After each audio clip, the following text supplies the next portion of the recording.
그리고 이제 사실 또 명태균 씨 얘기도 좀 해야 되는데 저게 돼서 이제 확정이 되면 홍준표, 오세훈 사기 그리고 정치자금 위반으로 고소를 하겠다 그러면서 앞에 돼지는 잔칫날에 잡는다 뭐 이런.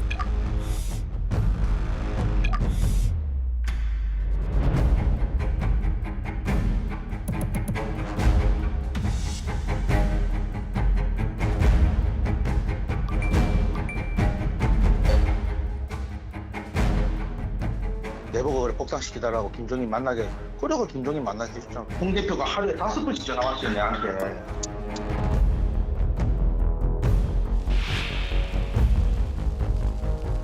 명태균 씨가 그 네. 표현을 참 재밌게 하는 것 같아요. 네. 지난번에 그 김정일 위원장이 이제 관계를 부인하고 이랬을 때도 뭐 저희 정치적 아버님이 오늘 돌아가셨습니다 이러면서 상중이라고 야, 저 사람 저런 표현을 어디서 싶은데 근데 중앙지검으로 왔잖아요. 네, 창원지검에서. 왔더라고요. 예, 창원에서. 중앙지검으로 왔기 때문에 아마 대검이 아마 직접 중앙지검을 지휘하면서 할 건데 내부적으로 보고서나 뭐 포렌식이나 이런 건 다 된 것 같아요. 그러면 저는 이거는 빨리 좀 정리를 해주는 게 맞다.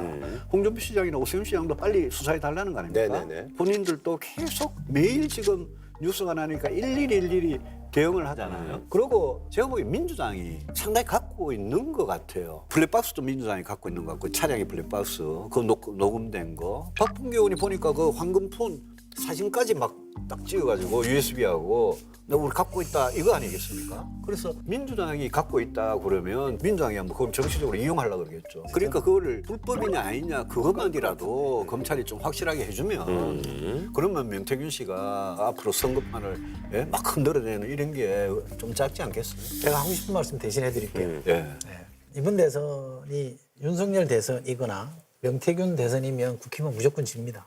그럼 그 두 가지부터 자유로운 사람을 후보로 뽑으면 돼요. 자유로운 사람은 뻔히 아시죠? 누군지. 네. 아니, 뭐 제가 하고 싶은 말이라고 그러니까 좀 아니었습니까? 제가 모바한 겁니까? 알겠습니다. 사실 이제 좀 김우상과 좀 얘기를 해야 될 것 같은데 어쨌든 이분이 뭐 지난번에 이제 국힘에서 대선 후보 중에서 일이 깜짝 등장해서 근데 이게 그래도 꽤 지속성 있게 지금 가고 있습니다. 그래서 최근에 노동개혁 세미나에 이분이 이제 등장하셨는데 여기에 국민의힘 의원이 60여 분이나 모여가지고 야 이게 뭐 실질적인 어떤 대선 캠프 출정식이 아니냐 주변에서 이런 얘기들이 좀 들리고 있습니다. 예. 지지율이 깡패잖아요. 예. 어떠세요? 근데 제가 볼 때는 지금 피크인 것 같아요. 이제 빠질 것 같아요. 아 그래요? 왜냐하면 이분이 정광훈 씨랑 연결돼 있잖아요. 정광훈 집회도 너무 많이 나가고 실제로 만약에 선거 전 들어가면 공격당할 때 너무 많은 거 아까도 말씀드렸잖아요. 정광훈의 광화문파와 소년보의 여의도파 간의 경쟁에서 지금 주류는 소년보 쪽으로 가고 있다 그러잖아요. 근데 그 소년보파는 만약에 네. 탄핵이 인용이 될 시에는 누굴 미는 거예요? 그럼 그러니까. 유승민 의원님을 그때 되면 그 좋은 이야기.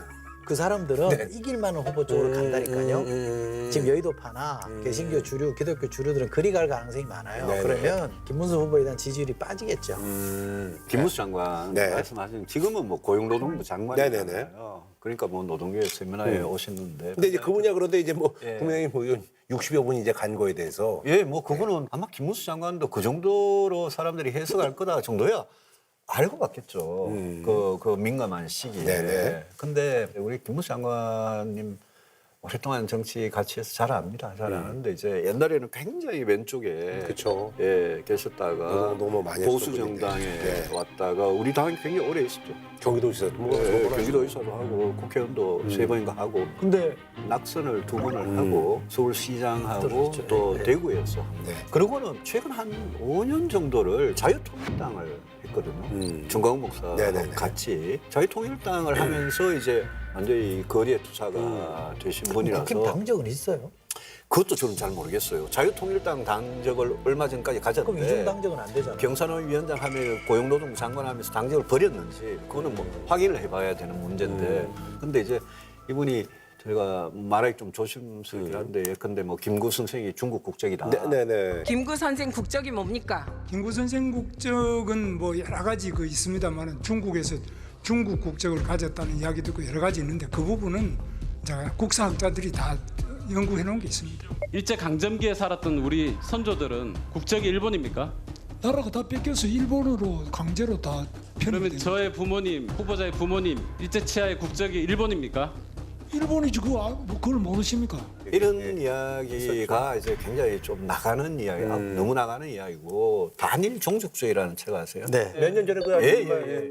전국을 뭐 아주 우리 논란으로 뭐 식민지 검대하론 그거를 쓰면서 그 안에 이제 위안부나 강제징용 문제나 뭐 독도나 이런 데 대해서 우리 국민들 입장에서 받아들이기 굉장히 힘든 내용들이 그 안에 있거든요. 근데 그 반일 종족주의라는 책에 굉장히 빠져 계신 분이에요. 김문수 장관이. 그래서 사석에서 사람들 만날 때 그 책 이야기를 굉장히 하신대요. 그래서 저는 그분의 상당히 그런 극우적인 그런 입장들이 국민의만에서 저하고 제일 이렇게 보면 극과 극에 계신 분 같아서 그분이 만약 출마를 하시게 되면 당원들하고 우리 지지층, 우리 국민들이 결국 이제 후보를 뽑을 건데 나중에 예? 이재명 대표는 우리 안방까지 다 쳐들어와가지고 중도 보수라고 저러고 있는데 김문수 장관 같은 분 내세워가지고 이길 수 있느냐 그 점을 아마 우리 국민들이나 당원들께서 예, 판단하시지 않겠어요? 김문수 뭐 현상이라고 표현하죠. 김문수 그쵸. 현상에 대해서는 저는 강하게 맞서야 된다고 생각해요. 대표이나 아니면 보수를 대표하시는 분들은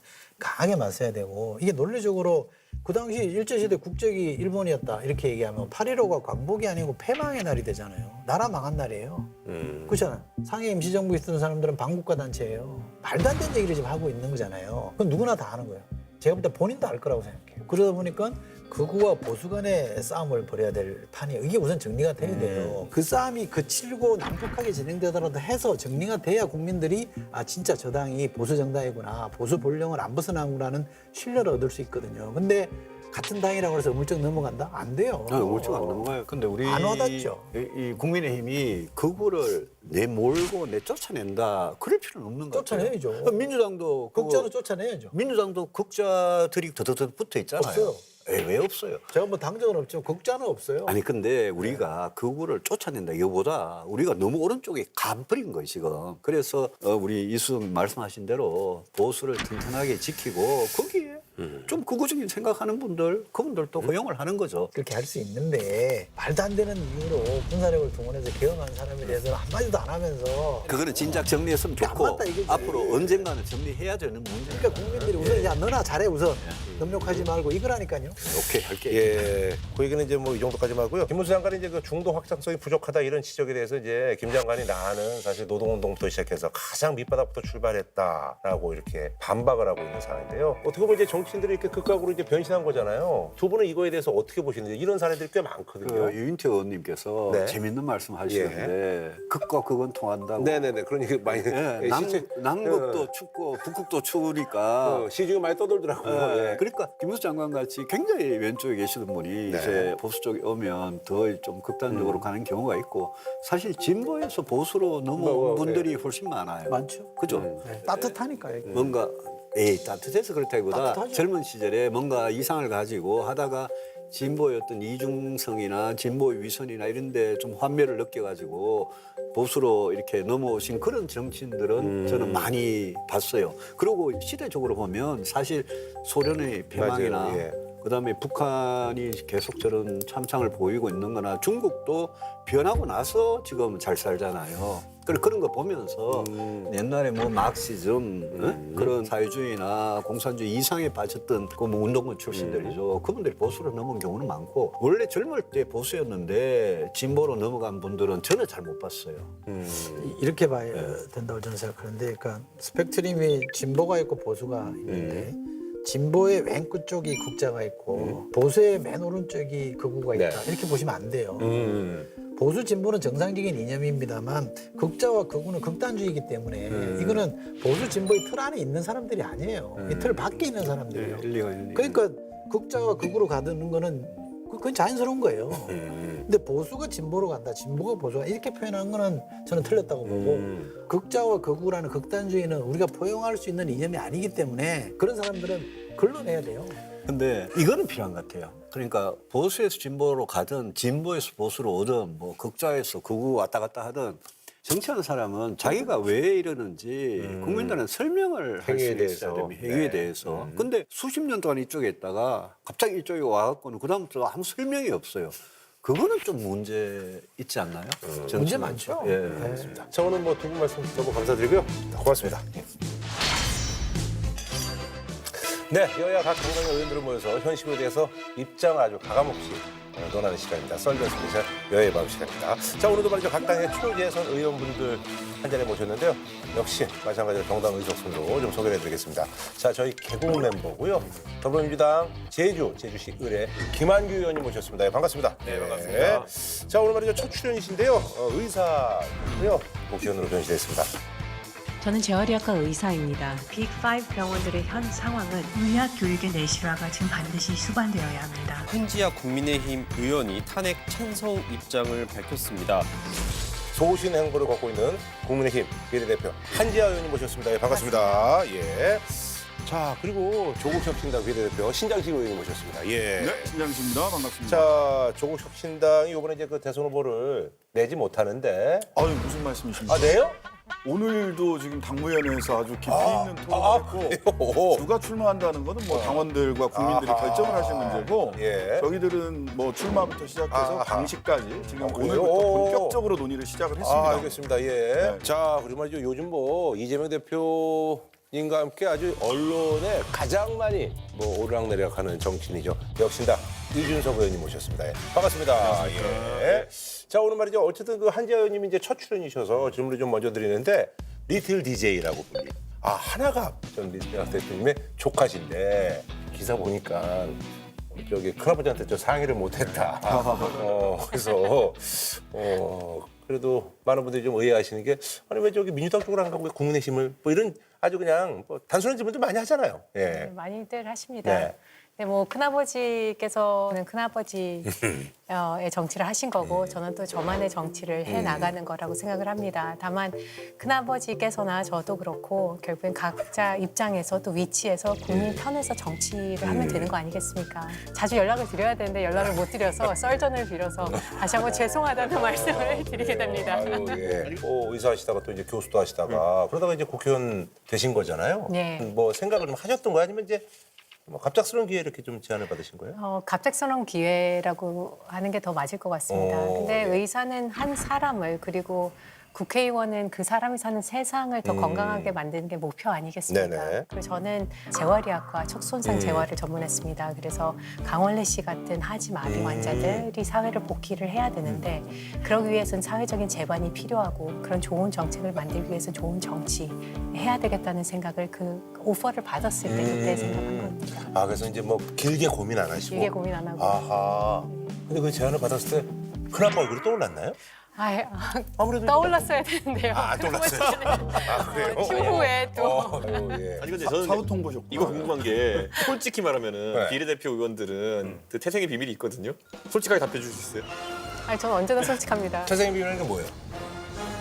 누구한테 전화 받았습니까? 이런 분위기군요, 설전이. 그 한지아 의원 당시 경우는 누구한테 전화 받았어요? 한지아 저는 조국 대표랑 직접 만나서 그렇지. 저런 게 원래 저게 정상적인 만나서. 답변이에요. 저는 한동훈 대표에게 직접 전화를 받았습니다. 저는 그렇게 알고 있어요. 왜 계보가 이렇게 잡힌 거죠? 저는 그렇게 알고 있고 예. 저는 이제 뭐 내란의 밤에 계엄 해제 투표하러 들어왔던 한지아 의원님 기억하고 있거든요. 오셨잖아요. 네네네. 그렇게 한지아 의원이 잘 활동을 하셔서 예전에는 이종법 아들 이정후였는데 지금 이정후 아빠 이종범이 됐잖아요. 네네네. 이렇게 하나갑 대표의 조카 한지아가 아니라 한지아의 큰아빠 하나갑으로 불릴 수 있도록 연락을 했는데 뭐 자꾸 이렇게 갑자기 정말 아주 훈훈합니다. 예. 아니 그러니까 사실 이제 뭐 12월 14일 날 당론 어쨌든 이제 반대되는 찬성표를 이제 던지셨는데 의사들 복귀해야 된다. 안 그러면 처단한다. 많은 분들이 되게 이제 그 호령 조항에 대해서 의아했잖아요. 그래서 아무래도 이제 의사 출신이시니까 이 얘기를 그때 이제 언론 통해서 이제 접하셨을 때 어떠셨어요? 사실 저는 의사로서가 아니라 의결권을 갖고 있는 국회의원으로서 상식에 기초를 한 표현을 했다고 생각을 합니다. 그 전공의들도 국민 아닙니까? 국민을 처단하겠다는 그런 얘기들이 나왔을 때 우리가 사실상 계엄 해제를 안 할 수가 없었고 계엄 이후에는 원로 정치인에게 여쭤봤더니 혼란기일수록 정도를 가야 된다고 하시더라고요. 근데 저한테는 그 정도가 법이고 법치에서는 하야 아니면 탄핵이었습니다. 안타깝게도 대통령께서 하야는 거절을 하셨기 때문에 그 후자의 선택을 할 수밖에 없는 또, 그런 상황이었습니다. 네. 자, 그리고 이제 그 사실은 이준석 의원이 요즘 또 워낙 많은 분들 주목을 받고 있는데 허은하 전 대표하고 이제 뭐 사실은 이제 뭐 공방이라는 표현이 맞는지 모르겠습니다. 뭐 어쨌든 근데 이제 이준석 의원의 상황 정치에 순응하지 않고 사무총장 임면권을 행사하려 했기에 벌어지는 일입니다. 당대표 허은하는 당대표직을 당연 상실하였음을 선포합니다. 가짜 뉴스로 지금 일관하고 있습니다. 거짓을 이야기하면서 국민을 기만하고 있습니다. 부정부패 관련된 부분을 고발하러 왔습니다.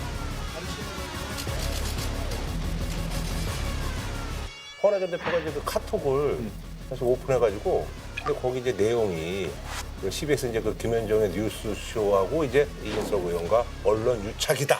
뭐 언론에서 그렇게 이제 제목을 뽑았더라고요. 언론 유착은 뭐 이득을 위해서는 모르겠는데 네. 그때 여기 많이 앉아 계신 조정훈 의원이 모든 언론 나가가지고 이준석하고 이준석 신당 저주하고 있었기 때문에 이게 언론에 진행하시면 알겠지만 이거를 현장에서 반론에 해당하는 성격의 내용이 안 들어가면은 저희가 반론 보도 청구할 수밖에 없어요. 네네. 그렇기 때문에 그럴 만한 요소가 있으면은 정보 교류하는 건 있는 일들입니다. 예, 이거는 제가 국민의힘 있었을 때도 그렇고 개혁신당 있을 때도 그렇고 다른 당에서도 마찬가지입니다.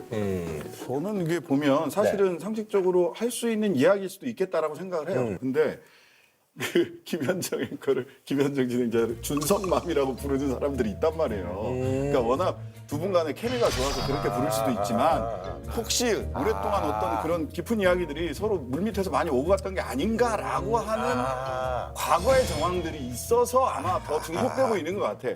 지난번 이제 총선 때 이준석 의원의 당선 1등 공신은 사실 CBS 김현정의 뉴스쇼가 맞는 것 같아요. 왜냐하면 되게 이례적으로 특정 지역구의 후보자들끼리의 토론을 거기서 했거든요. 그렇게 기회를 가져서 이준석 후보가 부각이 됐기 때문에 그거는 이제 특정 언론이나 프로들이 이준석 의원에 대해서 좀 더 호의적이지 않냐. 뭐 그렇게 이제 부러워하는 분이 있고 저도 김현정의 뉴스쇼 한 번도 못 나가봐갖고 저도 한 번도 못 나왔습니다. 의원 된 다음에.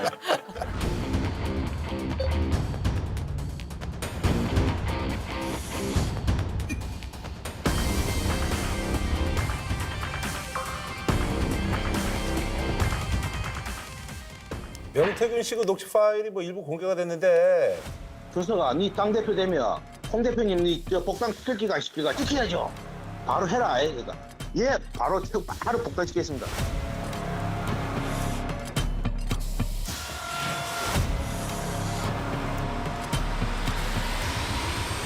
근데 저때 저게 아마 6월 달에 본 걸 텐데 네. 4월 14일부터 저는 홍준표 복당은 당연히 해야 된다라고 언론에 공개 인터뷰를 하고 다녔어요. 제가 이거 자꾸 명태균 사건 보면서 이거 조심해야 되는 게요. 명태균 사장이 독도는 우리 땅이라고 생각하고 제가 독도는 우리 땅이라 생각한다 해가지고 저분이 저한테 그거 주입한 거 아니거든요. 근데 이게 계속 반복돼서 나타나고 있는 거예요. 그래서 저는 홍준표 시장 그 당시 복당에 대해 가지고는 모든 후보가 이미 동의하고 있었다. 네. 여야를 넘나들어 나는 김종인 같은 사람이 되고 싶다. 내 복당시켜주면은 그래. 그러고 김종인 만나게 해줬잖아. 그게 김종인. 앞으로 이제 뭐 한국후원과 관련해서 여러 가지 이제 얘기들이 나올 텐데 어쨌든 뭐 이준석 의원이 타격을 입는 게 아니라고 생각하는데 나머지 세 분의 생각은 좀 어떠세요? 근데 이준석 의원님이 명태균 사장이라고 표현하셨는데 이제 명태균 씨에 대해서 비판하시지 않잖아요. 그래서 전 타격을 안 입을 것 같아요. 명태균 씨가 본인한테 일단 비판적인 얘기를 하는 사람을 주로 그러니까 타겟으로 잡아서 공격을 하는데 두 분의 관계를 내가 잘 모르겠지만 아니 저는 처음부터 친하다 그랬어요. 그러니까 뭐 되게 특이하고 정치권에서 좀 이렇게 비정상적인 행태를 보인 분인데 비판을 안 하시니까 좀 궁금하긴 하죠.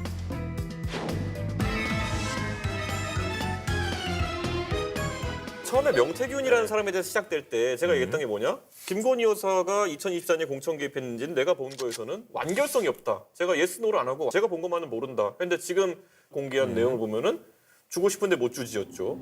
지난해 22대 총선 공천에 김건희 여사가 개입했다는 취지의 주장을 내놨습니다.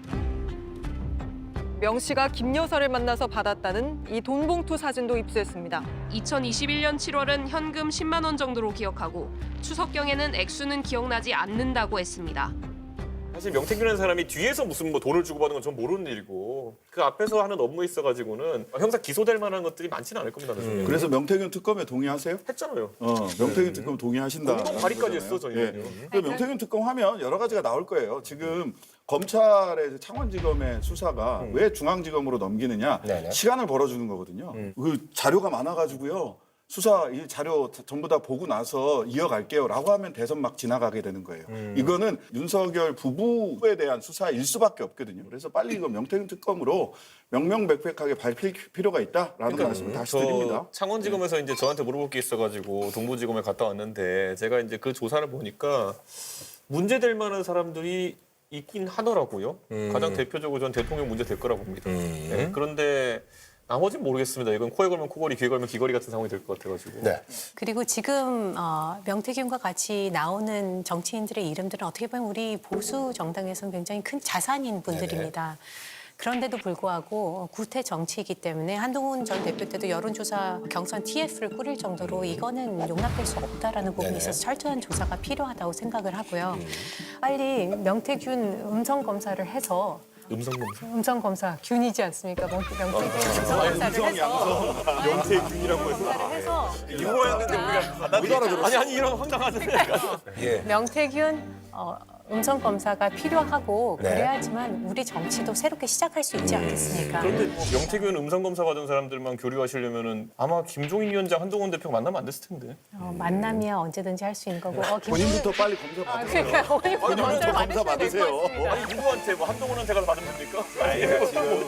국민의힘에서 이제 명태균에 대해서 이제 조사를 하면 대통령 뭐 아니면 오세훈 이런 사람만이 아니고 너무나 많은 사람이 총선에서 혜택을 받았거나 부탁을 했거나 그랬을 거라고 생각해서 당내 분위기가 절대 해서는 안 되는. 그러니까 대통령 특검은 몰라도 명태균 특검에 대해서는 국민의힘 의원들이 절대 다수가 반대한다. 이거 가면은 민주당 의원도 이름 나와요. 뭐 어떻게 알고 있는지 누구한테 얘기를 들었는지 모르겠지만 그쪽에서 스스로 하자고요. 자백하신 것 같아요. 자백. 권성동 원내대표가 이야기하셨던 것 같은데 이거 명태균 특검 절대 안 된다. 국민의힘 괴멸법이라서 안 된다. 이렇게 얘기하셨어요. 자백 아닙니까? 근데 권성동 대표는 저는 왜 그런지 약간 이해가 안 가는 게 권성동 대표가 실제로 명태균이라는 사람에게 제일 많이 김건희 여사 관계에서 견제를 받은 사람이에요. 그 개인적인 관계로는 전혀 그런 말 할 필요가 없는 분이거든요. 네, 진짜 국민의힘 내부에서 뭔가 판단이 있어가지고 이거 하면 다 망한다 그랬던 건지 잘 모르겠습니다.